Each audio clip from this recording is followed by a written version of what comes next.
The poor girl was in a coma until morning and was constantly talking in her sleep and had nightmares.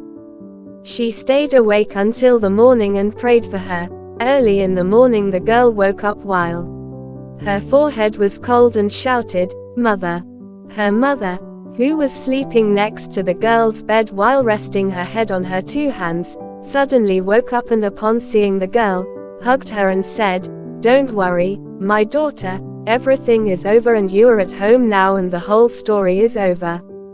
After eating breakfast, because she was very interested in school, she picked up her books and went to school. When her teacher told her why you were so late, she didn't say anything and bowed her head and apologized to her teacher and went and sat in her place.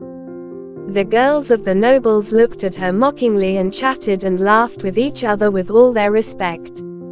When the class was over and everyone wanted to go home, the schoolgirls were surprised to see a beautiful carriage with some soldiers that stopped on the side of the school, and a beautiful young man put his head out of the carriage and looked at the woodcutter girl and called her and asked her to come closer. The daughters of the nobles had their mouths open and said to each other, "What the ruler's son has to do with this poor girl?" The girl went forward with fear and trembling and said to him while her head was down, "Thank you very much for saving me from those stray youths. If you were not there, I didn't know what would happen to me."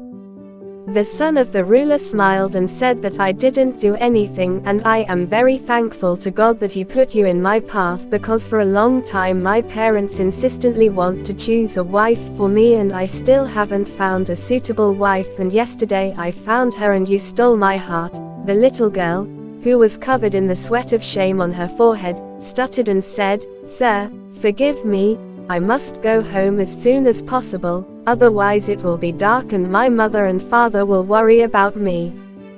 The ruler's son said, "Don't be upset, I will take you to your house myself."